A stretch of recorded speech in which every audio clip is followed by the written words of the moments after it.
La oposición real a Tuljuklimpa iba a volverse un factor aún mayor en lo que sucedió a continuación. Demostró además ser uno de los aspectos más difíciles de toda la historia para investigar y entender. Uno habría pensado que los lamas que apuntaban al conocimiento oculto y direcciones a la tierra oculta que concernía a la mitad de la riqueza del mundo serían reticentes, reacios, a hablar a un extranjero asomando por aquí y por allá y haciendo preguntas. Pero esto no podría estar más lejos de la verdad. Todos aquellos relacionados con Tuljuklimpa y su misión al Beyul de Mollón estaban abiertos y más que deseosos de contarme aquello que sabían. Algunos de los lamas más eruditos dejaron en claro que había ciertos aspectos tántricos de la historia que no podían ser divulgados a alguien no iniciado. Pero estaba más que claro que aunque la tierra a la que todos ellos aspiraban estaba oculta, ellos no tenían nada que ocultar. Rápidamente se volvió claro que este no era el caso con aquellos conectados con la familia real de Sikkim. Cuando les pregunté acerca de la oposición real a Tuljuklimpa, golpeé contra un muro de silencio detrás del cual había secretos que acechaban.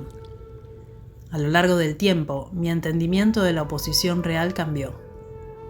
Al principio de mi investigación, antes de darme cuenta de que estaba tal muro de silencio, tenía dos teorías principales. Ambas eran probablemente naif. Una basada en que el rey no tenía fe en Tuljuklimpa y tal vez incluso que lo pensaba como un loco. Y la otra basada en que el rey creía en que Tuljuklimpa tenía verdaderamente la llave a la tierra oculta, para la cual su reino no era más que solamente una entrada.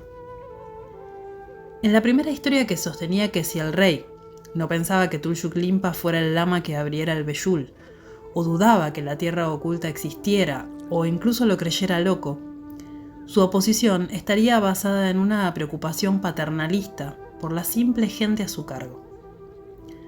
Aunque el paisaje de Sikkim está dominado por el monte Kanchenjunga, vestido de nieve, pocos sikimeses tienen experiencia con la altitud y los glaciares.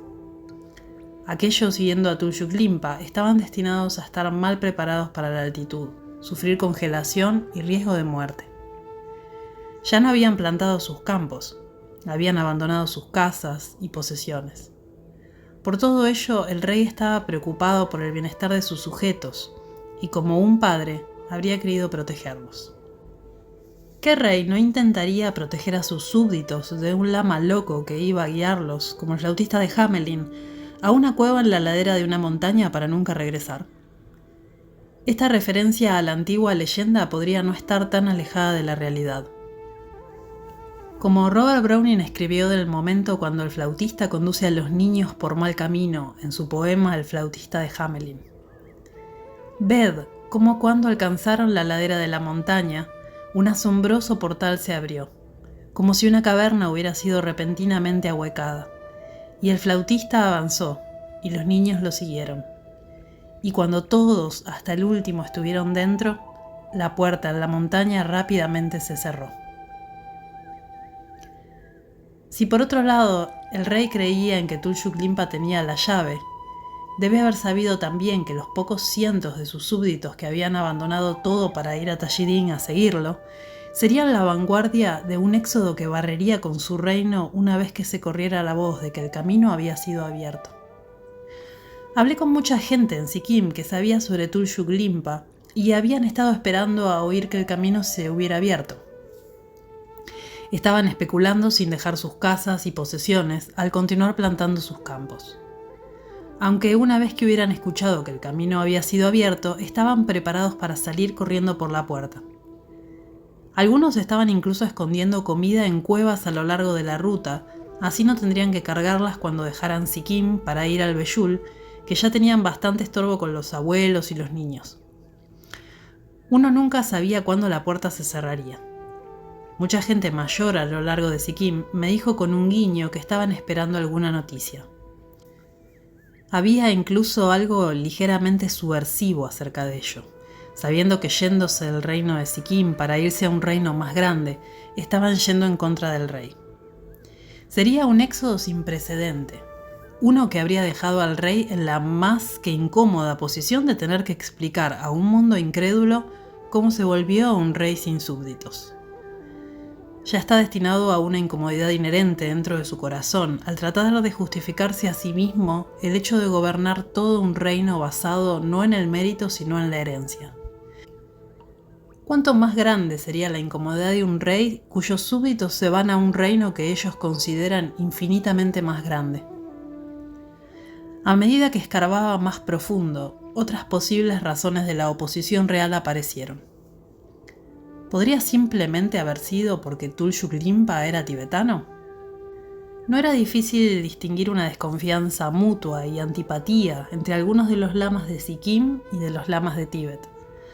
Aunque el reino de Sikkim fue fundado por lamas tibetanos y la religión del país era budismo tibetano, tanto en origen como en sus particularidades, estaba claro que muchos lamas sikimeses sentían importante proclamar su independencia y superioridad.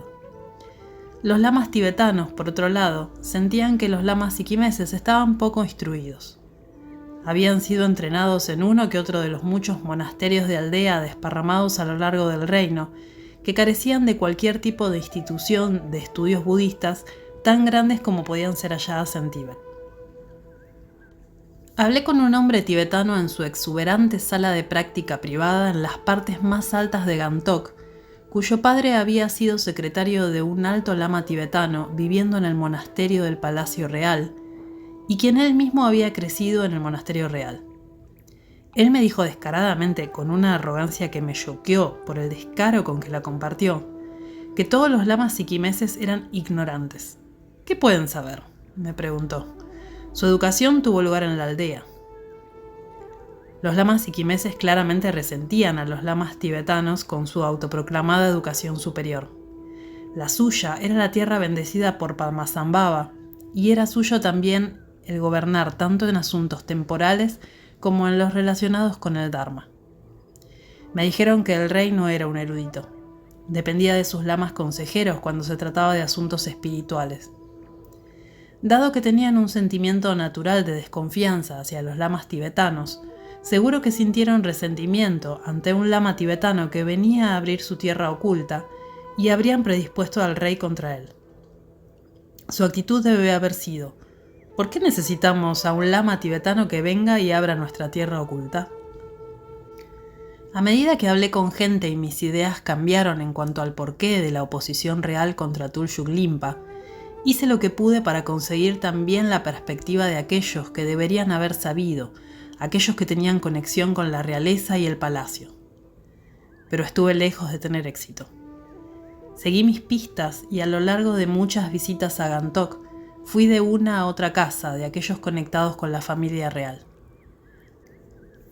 Hablé con venerables octogenarios cuyas lujosas habitaciones mostraban retratos firmados de la realeza, que hablaban de Wangchuk Namgyal, el hijo del último rey, Palden Tonduk Namgyal, quien fuera destituido en 1975 cuando el rey dejó de existir y Sikkim fue incorporado a India, como nuestro presente Chogyal, rey religioso. Cuando pregunté qué sabían de Tulshuk Limpa y de los problemas que él tuvo a manos del gobierno del reino de Sikkim, continuamente me hallaba despreciado. Rápidamente se volvió obvio que había más en la historia de lo que se veía a simple vista. Probablemente esqueletos en los armarios de palacio, y que no conseguiría nada de aquellos que estuvieron en el interior.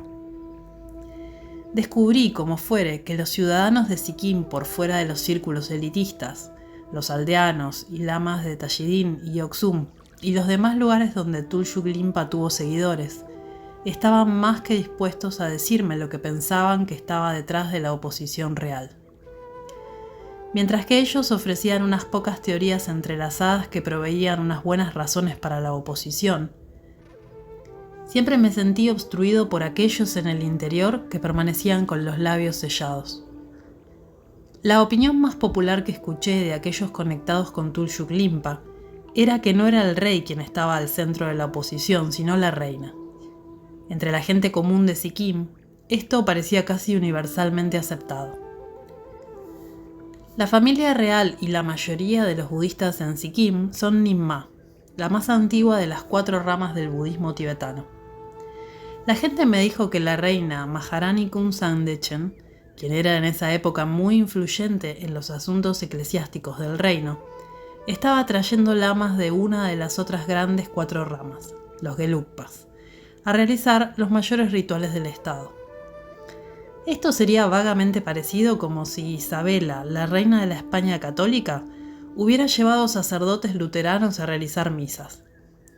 Alguien incluso me dijo erróneamente que la reina era una Gelugpa. Los chogyals de Sikkim tradicionalmente se casaban con nobles tibetanos, y aunque ella era la hija de un noble tibetano, era una familia Nimma.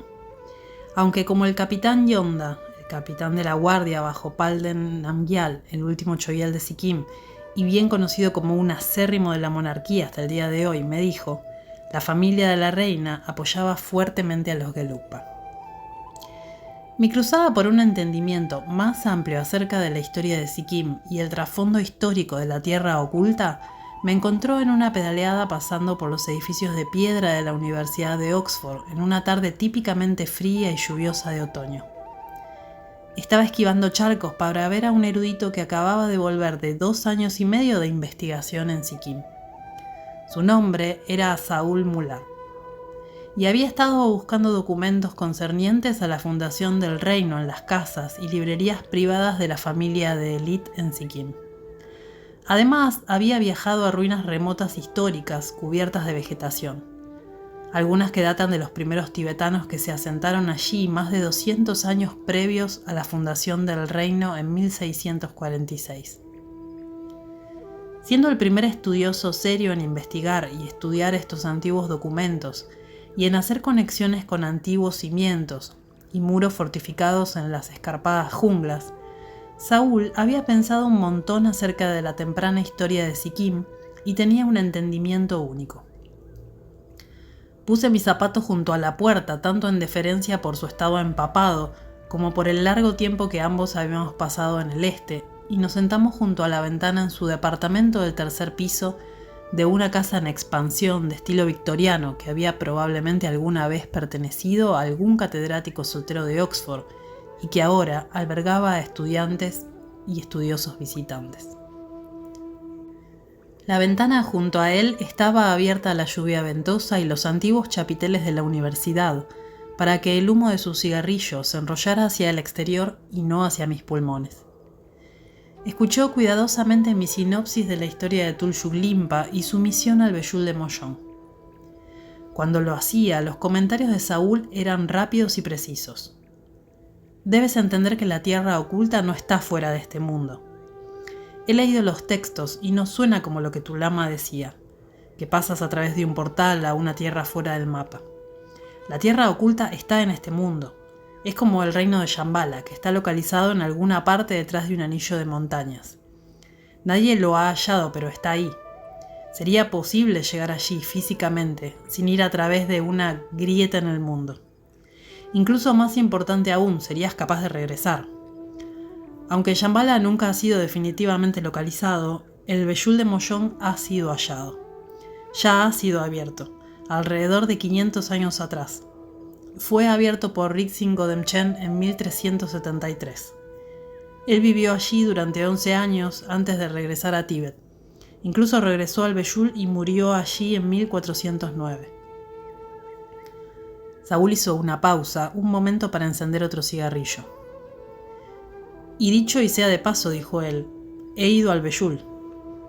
¿Has ido al Beyul de Mollón?, dije incrédulo. Tú también, replicó secamente, haciendo otra pausa efectista. El Beyul de Mollón está en concordancia con Sikkim, superpuesto sobre su geografía física. Existe en una clase de dimensión paralela. Físicamente es Sikkim, pero tiene todas estas otras cualidades.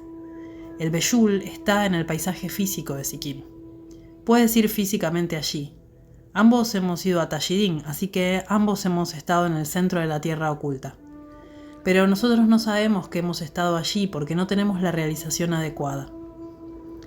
Saúl hizo una larga pitada de su cigarrillo y largó el humo pensativamente por fuera de la ventana, donde se mezcló con la densa niebla que había descendido sobre Oxford.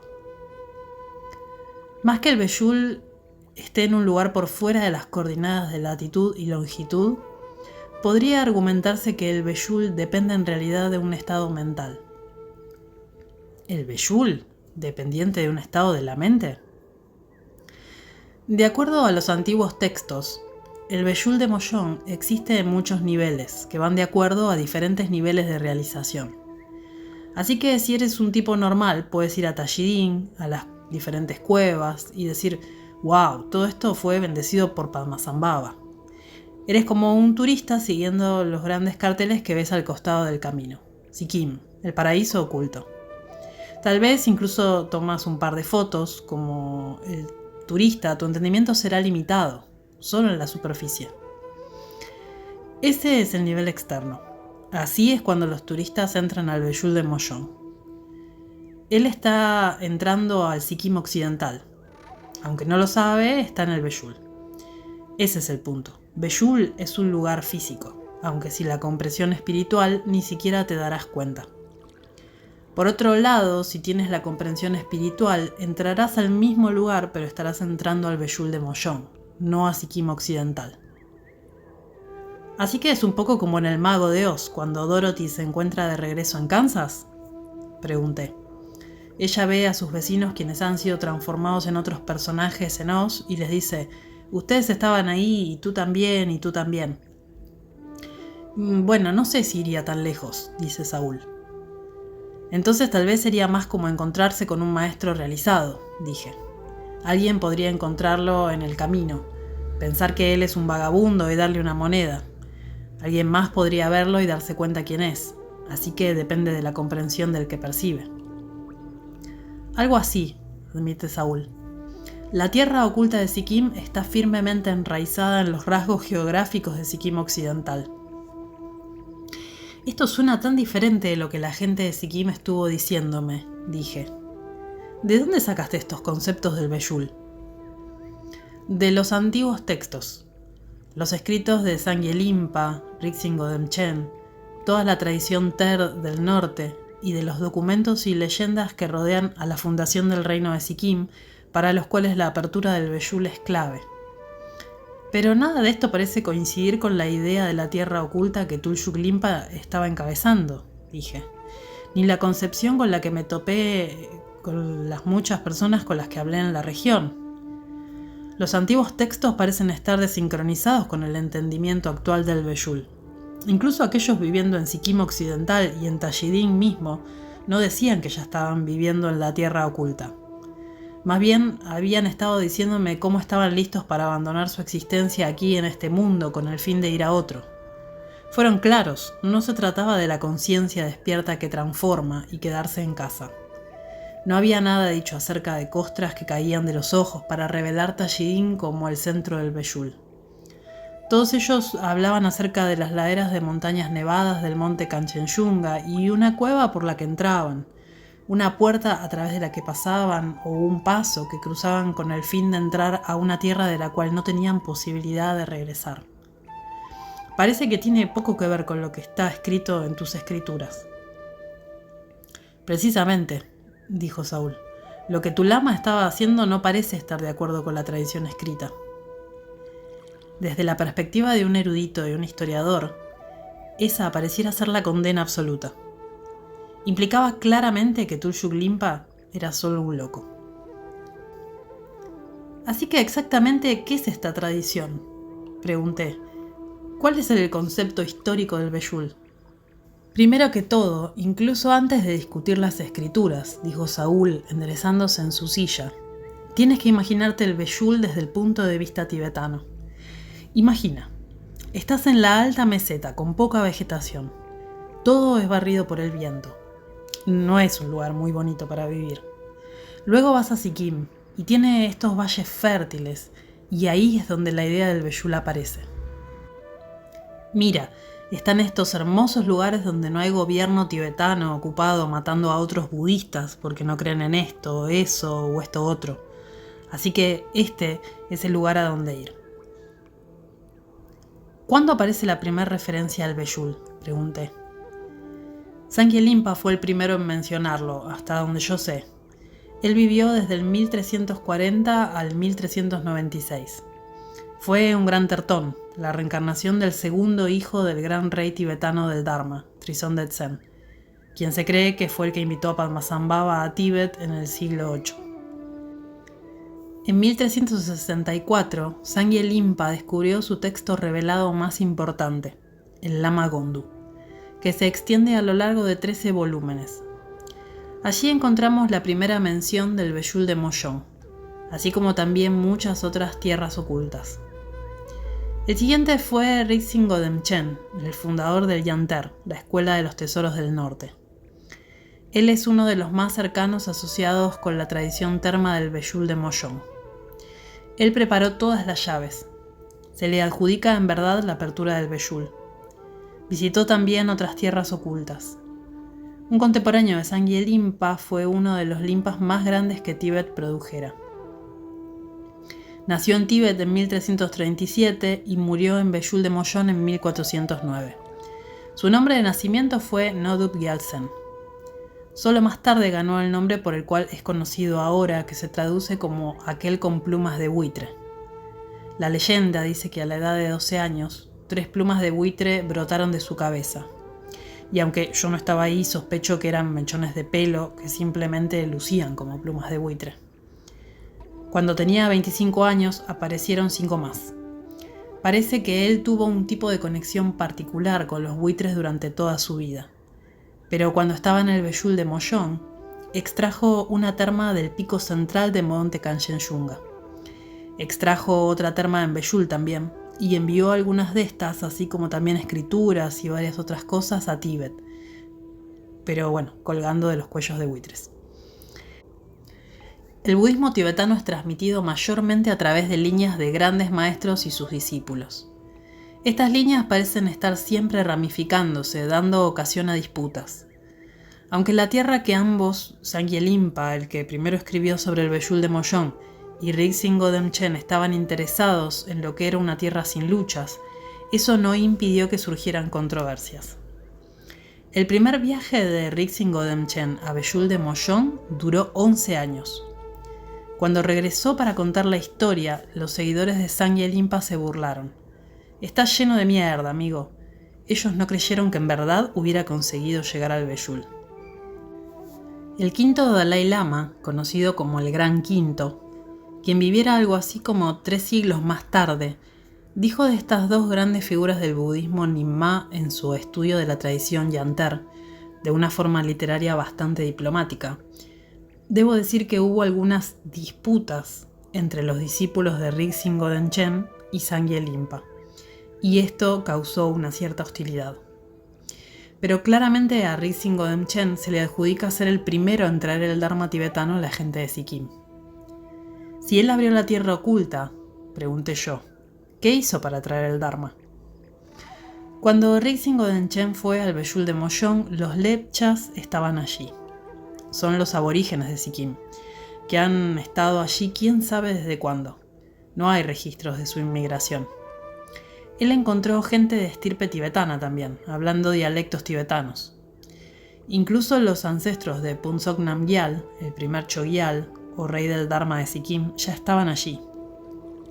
Me figuro que sería alrededor de 1270 o por ahí. De hecho, Sinon, la aldea justo arriba de Tashidin, donde Rizin Godemchen se instaló, es la misma aldea de donde es la familia real de Sikkim. Fue en Sinon que él murió. Espera un minuto, dije. Ahora estoy en verdad confundido. No puedo entender, siendo la naturaleza humana como es, que cuando Rizin Godemchen, un tibetano, llegó a esta nueva tierra y encontró solo a lepchas viviendo allí simplemente en el bosque, adorando a los árboles y montañas, en la historia sería registrado como que él descubrió, o en este caso abrió esta tierra. Después de todo, eso es lo que nos han enseñado acerca de Cristóbal Colón, quien descubrió América, incluso aunque América había estado poblada por los nativoamericanos durante milenios y se los encontró a su llegada. Esto es lo que Colón dijo. Me parece que la gente es ingeniosa y serían buenos sirvientes, y tengo la opinión de que estarían listos para convertirse en cristianos, ya que parece que no tuvieran religión. Suena como que podría haberse inspirado en Rik-Singodemchen cientos de años antes. ¿De dónde era Colón?, pregunté. ¿De Milán? Genoa. Ok, digamos que cuando Colón hubiera llegado al Nuevo Mundo hubiera encontrado gente de una ciudad vecina, digamos de Roma, y terminara viviendo en una ciudad que había sido poblada por los romanos durante 200 años. Imagino que hubiera sido mucho más difícil reclamar haber descubierto el lugar. ¿Cuál era la idea de Godemchen de estos tibetanos que estaban allí? La visión tradicional, dijo Saúl, era que los tibetanos en el Beyul eran un grupo perdido y que tenían poderes especiales. Los lepchas habían estado allí desde tiempo inmemorial. Ellos eran la verdadera gente, las dakinis y dakas de Beyul de Mollón. Los lepchas eran considerados pavos y pamos, los héroes y heroínas espirituales. ¿Así que no eran considerados personas físicas?, pregunté. Eran considerados ligeramente mágicos. Eran personas, pero tenían increíbles logros espirituales. Esto es lo que Latsun Chenpo dice en su obra. Todo lo que crecía en el Beyul era medicina. El agua era medicinal. Los pavo y pamo eran considerados sanadores naturales, probablemente a causa de la medicina indígena lepcha y el conocimiento que tenían de la flora local. Este es el conocimiento que los lepchas han guardado hasta el día de hoy. Una vez estaba caminando con este tipo lepcha de Sinón, dijo Saúl riendo, y tomó una planta y la metió en su nariz. Yo dije, ¿qué es eso? Y él dijo que le estaba empezando a dar un dolor de cabeza. Así que realmente saben un montón de medicina. Solo imagina cómo fue para Rim-Singodemchen cuando vio a los lepchas que no estaban ocupados matándose unos a otros, sino que eran pacíficos y calmados y tomaban su medicina de un arbusto cercano.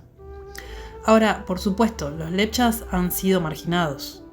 En realidad, las reglas estuvieron en el muro desde el día 1. Con la fundación del reino de Sikkim, los lepchas que resistieron fueron esclavizados. El resto, simplemente queriendo paz, se mudaron fuera de esa tierra y fueron empujados a las laderas más difíciles e inaccesibles de la montaña. Por eso es que los lepchas, quienes se hacen llamar Matanchi y Ronkup, o amados hijos de la tierra, se conocieron como los Ron, que significa el pueblo de los acantilados. El primer uso de ese término data del año 1735, y esa es una cita de algo que sucedió en 1712. Solo imagina llegar a semejante lugar de clima pacífico, alejado de todos los problemas de la política tibetana y las disputas político-religiosas. Acabas en este lugar que es completamente pacífico, con todas estas flores que nadie ha visto antes y toda esta comida y medicinas. Era un paraíso hermoso para estos tibetanos que venían del Tíbet central, donde no había nada que comer aparte de carne seca. Para ellos, probablemente era un Beyul, una tierra oculta. Nadie supo que existía. No existía en la antigua geografía del antiguo Tíbet. Fue simplemente catalogada como Beyul junto con todos aquellos lugares en el sur. Desde la época del Imperio tibetano estaba esta creencia en estos hermosos lugares en los Himalayas, que eran tan fértiles, y luego esto se acercó a la tradición del Beyul. Los Himalayas siempre han sido lugares donde la gente ha huido para escapar de la persecución. Como Bután y Sikkim, muchos de los reinos de los Himalayas fueron establecidos por refugiados de Tíbet. Imagínate llegar desde un Tíbet conflictivo. Cruzas un paso en lo alto y desciendes por unos valles verdes y llegas a un lugar como Tashidin. Especialmente Tashidin, porque las montañas son tan impresionantes y dominan toda la zona.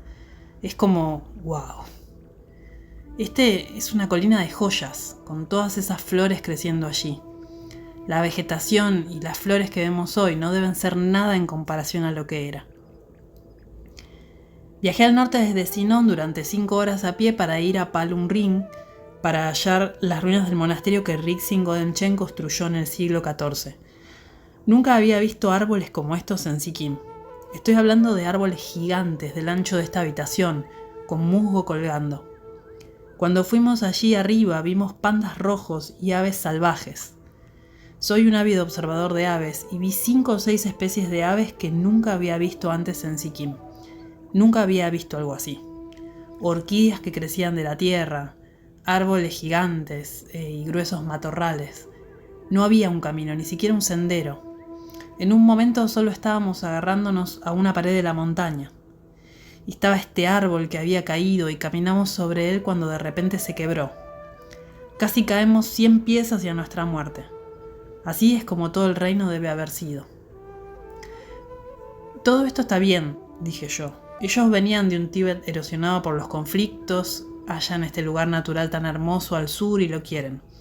Lo llaman Beyul para que encaje en su estructura mística y fundan un reino probablemente para justificar la subyugación de las personas. ¿Cuál es la historia real detrás de la fundación del reino de Sikkim? Ah, dijo Saúl.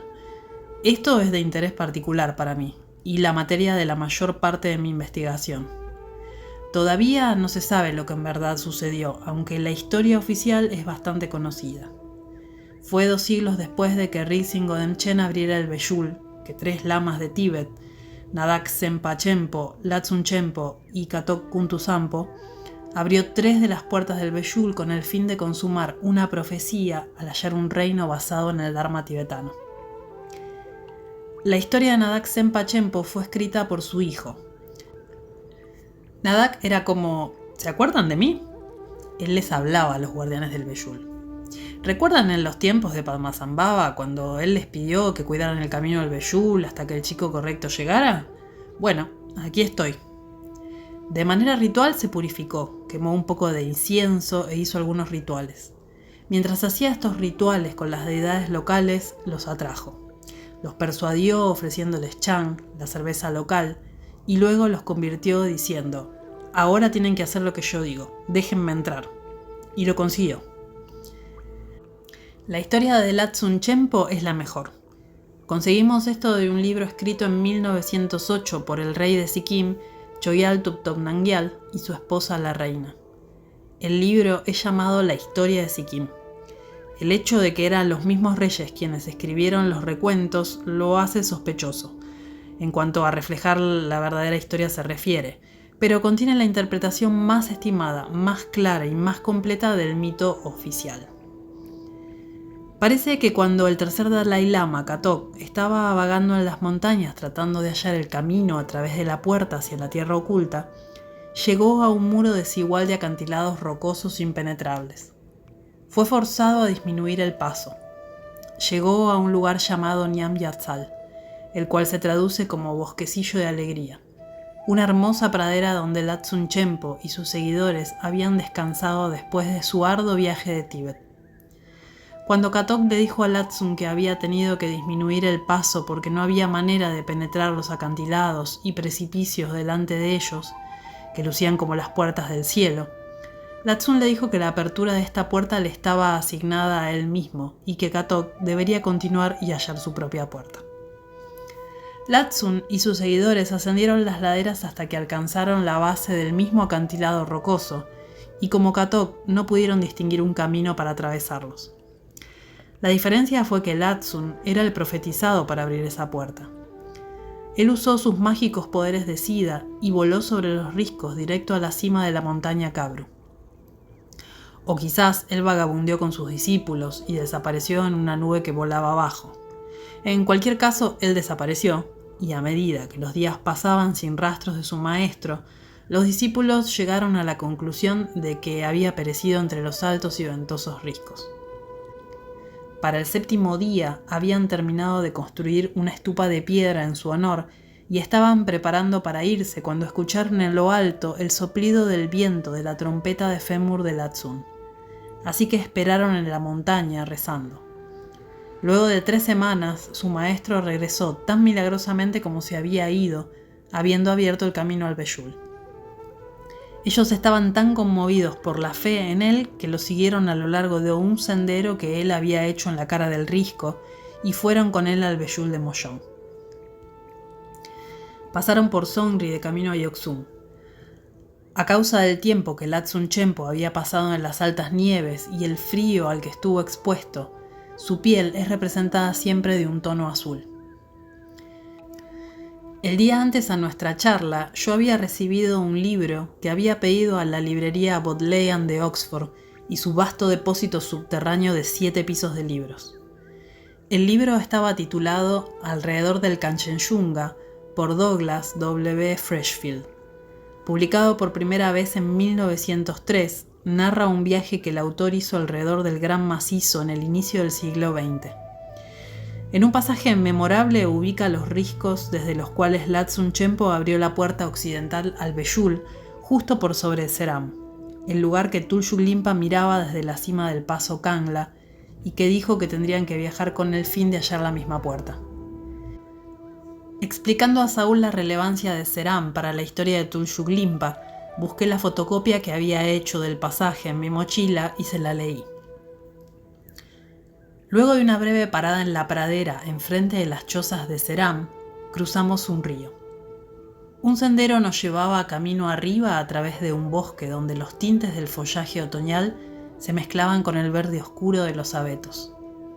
Y nos encontramos en una cumbre mirando desde lo alto a un agradable claro a la entrada al largo valle, el cual se extendía en nuestro camino hacia el Kangla. Laderas rocosas, vestidas de rododendros y pequeños arbustos. Pequeños espacios de suave hierba, cristalinos manantiales formando piscinas en los huecos. Los bosques circundantes hacen un escenario placentero. Tarde por la noche, cuando las opacas nieblas al fin se despejan, vimos a la luz de la luna un pico helado, uno de los espolones suroccidentales de Yunu. Temprano al alba tuvimos una hermosa visión, enmarcada entre las laderas del valle Yalum, de las cordilleras distantes sobre el Arum. Vistas a través de una atmósfera bañada con los primeros rayos de sol, sus crestas boscosas pierden todos los colores locales y resplandecen en azul y púrpura de distancia etérea. Era una pintura que me hizo desear un artista que tomara algunas notas que pudieran recordar su belleza. El encanto de este sitio no escapaba a los viajeros nativos que nos precedieron. La tradición local decía que había sido visitada por Latsun, el que introdujo el budismo en Sikkim en el siglo XVII. Y el santo, que se dice que se le ha dado el nombre de Namgasal, bosquecillo de alegría. De acuerdo al de algún modo crédulo Babu, Latsun, cuando vino primero a visitar estas regiones himalayas, pasó unos pocos días aquí, afectado por el delicado escenario y la espaciosidad del valle. Las fatigas de su largo y arriesgado viaje desde las norteñas soledades de Tíbet habían hecho colapsar su salud, pero los pocos días que él pasó aquí lo restauraron enormemente.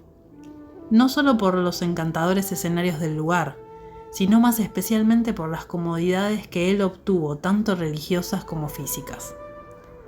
Así de recuperado estaba el lama que, de acuerdo a la tradición, voló por los aires a la cima del Kabru y pasó 2 semanas allí. Podríamos nosotros haber sido privilegiados para realizar semejantes actos. Noté un guiño de asombro en los ojos de Saúl. ¿Qué crees de tales historias?, le pregunté. Y de esas historias de monjes voladores. ¿Crees que realmente voló? Muchas cosas extrañas suceden en Tíbet, respondió Saúl. Hay mucho que no entendemos, y muchas de estas historias fueron armadas mucho más tarde. En todo caso, dije, los 3 lamas se encontraron en Yoksum, ¿verdad? Sí, dijo Saúl. De hecho, Yoksum significa los 3 grandes, en lepcha, en conmemoración de estos 3 lamas que se encontraron allí con el fin de hallar un nuevo reino budista. Pero Latsun detuvo a los otros 2 para que no hallaran el reino entonces, y allí, nosotros 3 somos lamas, se supone que dijo. Necesitamos un hombre laico que gobierne este país. Probablemente una sabia decisión, dijo Saúl riéndose entre dientes. Escoger un laico local para no ser percibidos como una fuerza invasora. Recuerda, el budismo era una religión extranjera. Esta era una toma de poder religiosa o espiritual, así como también temporal. Recuerda también, ahora te estoy contando el mito oficial autojustificado, el que encontrarás, no tal vez en demasiado detalle, en varios folletos turísticos. Lhatsun señaló las muchas profecías acerca de los 4 avatares que hallarían el nuevo reino para el beneficio del Dharma. Supuestamente citó una profecía particular, la cual fue dada por Rinchen Limpa, quien murió en 1375. Decía: uno llamado Phuntsok de la dirección de Gang aparecerá. Así que Lhatsun designó a un ermita a que guiara a un grupo para hallar este lugar llamado Gang y hallara a este hombre llamado Phuntsok que vivía allí, con el fin de llevarlo a Yeok-sum a que se volviera rey. Mientras Lhatsun y sus discípulos se quedaban en las laderas por encima de Yeok-sum meditando, el grupo que él había enviado tuvo muchas aventuras, especialmente dado que ellos aparentemente no tenían ni idea dónde podría estar este lugar llamado Gang.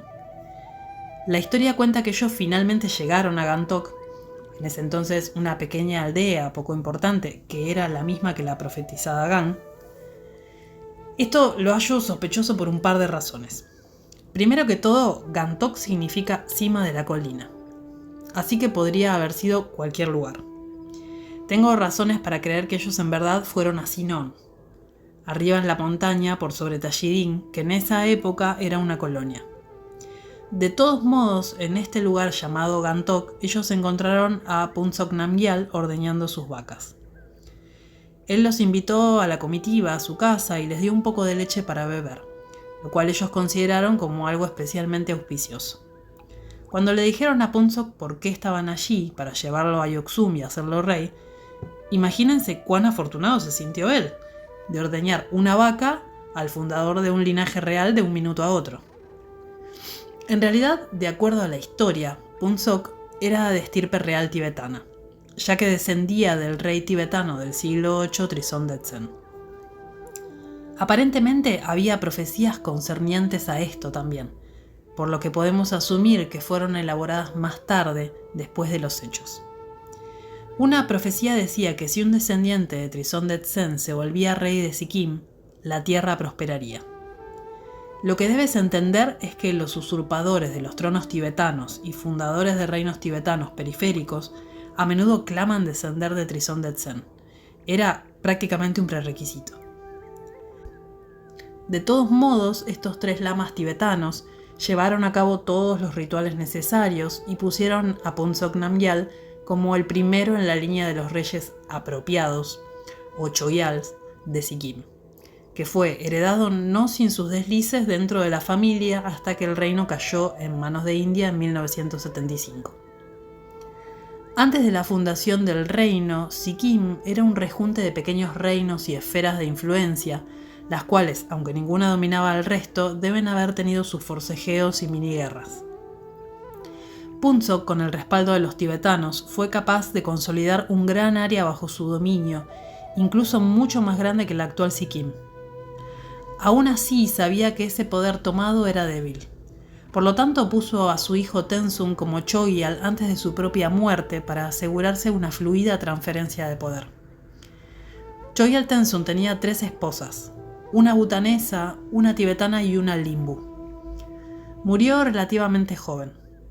Tras su muerte, su hijo de 14 años, Chakdor, el hijo de la esposa tibetana, la segunda, tomó el trono, pero fue desafiado por su media hermana Pendi Wangmo, la hija de la primera, la esposa bhutanesa. Dado que Pendi era más grande que Chakdor, ella pensó que la sucesión le correspondía a ella. Pendi Wangmo obtuvo el respaldo de los bhutaneses, quienes estaban demasiado felices de atacar este reino apenas establecido, y esta fraternal rivalidad llevó a la guerra entre Sikkim y Bután. Cuando los bhutaneses enviaron asesinos a matar a Chogyal Chakdor, él escapó a Lhasa.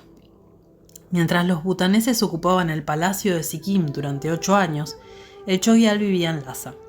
Él era joven y fue educado allí, impregnado de la tradición tibetana. Una historia, no sé cuán acertada, cuenta que él se volvió el astrólogo de estado del Dalai Lama. De todas formas, su asociación con el Dalai Lama era cercana, y el Dalai Lama le dio muchas haciendas. Finalmente, con la ayuda de los tibetanos, expulsó a los bhutaneses de la mayor parte del reino y ocupó nuevamente el palacio. La religión y la política nunca están demasiado alejadas en el mundo tibetano. Verás, Los 3 lamas tibetanos que abrieron el Beyul con el fin de hallar el reino eran de 3 linajes diferentes. Como todo el que va a Sikkim sabe, Latsun Chempo es prácticamente considerado el santo patrón de Sikkim. Pero no siempre ha sido así. En el comienzo, Nadak Senpa Chempo y la tradición Nadak era la más importante, habiendo fundado los más importantes monasterios. Latsun Chempo era de importancia secundaria. Katok Kuntusampo fue siempre más misterioso, y aunque fundó un monasterio Katok en Yoksum, ese linaje nunca se difundió de manera significativa. El hijo de Nadak Senpa Chempo escribió su biografía y Tajirin, por ejemplo, se juntó con su linaje. Todo esto cambió con la guerra bhutanesa. No solo la religión y la política estaban mezcladas, sino que el sexo también. El nieto de Nadak tenía un affair con Pendi Wangmo. Ella trató no solo de sacar a su hermano del trono, sino de reemplazar a todo el linaje Mindrolin con el cual él estaba aliado, por medio de la línea que venía de Latsun Chempo. Cuando el lado de Nadak, bhutanés, de Pendi Wangmo fue vencido, hubo una transferencia político-religiosa de poder de los Nadaks a la escuela de Latsun Chempo. Fue entonces que la figura de Latsun Chempo se volvió importante. Esto es lo que le aseguró la posición de santo patrono. Antes de eso, él estaba demasiado ocupado sobrevolando el lugar y meditando en cuevas con su khandro. Él era un gran practicante, y legó sadhanas y prácticas visionarias y hermosas. El final no fue lindo ni para Chogyal Chakdor ni para su media hermana Pendi Wangmo. Cierto tiempo después de que regresara a Chogyal, él fue a las termas en Ralong. Pendi Wangmo, todavía pensando en usurparle el trono a su hermano, vio su oportunidad de asesinarlo. Ella mandó un doctor a Ralong para atender a su hermano, que se sentía un poco mal. El doctor tomó el pulso de Chogyal y determinó que lo mejor era hacerle una sangría. Bajo las instrucciones de Pendi Wangmo, este cortó una gran arteria y el Chogyal se desangró hasta morir. Los asistentes de Chogyal llevaron su cuerpo de regreso al palacio en medio de la noche y durante un largo tiempo mantuvieron en secreto que estaba muerto. Las comidas le eran llevadas como solía hacerse, y se hizo correr la voz de que él estaba en retiro devocional estricto. Finalmente quemaron su cuerpo en el monasterio Pemayanse, luego de lo cual sus asistentes decidieron vengar la muerte. Fueron a Namchi, donde Pendi Wangmo se estaba quedando, y escalaron los muros a su habitación en mitad de la noche. ¿Sabes lo que son las katas, verdad? Son las bufandas de seda ceremoniales que se presentan a los altos lamas como señal de respeto. Ellos tomaron una y la metieron por la garganta de Pendi Wangmo y la mataron. Saúl miró su reloj. «Perdón por terminar en un momento tan macabro», dijo él, «pero me temo que tengo que asistir a una conferencia». Tal vez él vio por mi cara que su mareada visión general de la historia de Sikkim había dejado mi mente dando vueltas, y mi pregunta central sin responder. Solo que, ¿cómo se relaciona todo esto a la oposición real a Tulshuk Limpa? Sentí que la clave estaba allí, pero no podía agarrarla. Solo quería enfatizar que las ideas religiosas a menudo son usadas con fines políticos, dijo Saúl. Esta es una de las principales lecciones de la historia de la región, si no del mundo. Saúl se puso en pie, buscó una lapicera y un cuaderno, los puso en su portafolio y se preparó para irse. Yo me paré también. Cuando estábamos listos para partir, Saúl me miró. La referencia más antigua a Sikkim en la literatura tibetana, dijo él, es tan vieja como el Beyul. Mucho de la literatura terma, incluidas las profecías, han sido traducidas y traspuestas de tal modo de justificar la fundación de la dinastía Namgyal. Está en el centro de la concesión de poder de la familia real. La lluvia había parado. Aunque con el sol saliente, la niebla se había espesado. Mientras desataba mi bicicleta, Saúl sacó la suya de un cobertizo. Anduvimos juntos hasta el primer cruce donde nos separamos. «Espero haber sido de ayuda», dijo mirando por encima de su hombro. Apretándose en la banquina para dejar pasar un auto, Saúl Müller desapareció entre la niebla. Pasé un poco más de tiempo en Oxford sirviéndome de las hermosas bibliotecas. La mayoría de los días podían encontrarme en la biblioteca de Duke Humphrey. la sala de lectura más antigua de Oxford, que data de 1480. En un espacio entre estantes de tomos de latín de cubiertas de cuero, había una estrecha escalera de madera que llevaba a la galería superior. Allí, en un diminuto escritorio de roble desde donde podía mirar hacia abajo a los estudiosos, pero sin ser visto, y a la vez mirar hacia arriba a las centenarias pinturas alquímicas de los cielos rasos, terminé el primer manuscrito de este libro. Durante los días después de mi encuentro con Saúl, me hallé a mí mismo en mi escritorio, mirando la luz del sol filtrándose a través de los vitrales, preguntándome acerca de las antiguas profecías concernientes al Bejúl de Mollón. ¿Podría la idea misma del Bejúl y de las profecías que lo envolvían haber sido creadas por políticos con fines mundanos? ¿Había Tulshuk Limpa retorcido estas nociones con fines espirituales? ¿O habían sido los políticos y fundadores de las dinastías quienes habían torcido las verdades espirituales con fines políticos? ¿Cómo la resolución de esta pregunta impactó sobre la pregunta que había esperado responder al encontrarme con Saúl, de por qué la familia real estaba en contra de Tulshuk Limpa? Mirando la luz del sol danzar a través de los antiguos vitrales y dejando mi mente vagar, de repente caí en la cuenta de que no importaba si el rey pensaba que Tulshuk Limpa tenía la llave o era un loco, o si bien era una cuestión con el hecho de que era tibetano, o de si la reina quería sacárselo de encima porque era un lama Nyingma. Todos estos podrían haber sido factores o no. Simplemente diciendo que el Bejúl aún tenía que ser abierto, Tulshuk Limpa estaba arremetiendo contra el núcleo del mito fundacional del reino. De un modo tácito, él estaba cuestionando la legitimidad de la mismísima dinastía Namgyal, lo cual seguramente era más que suficiente para arrojarlo en la cárcel.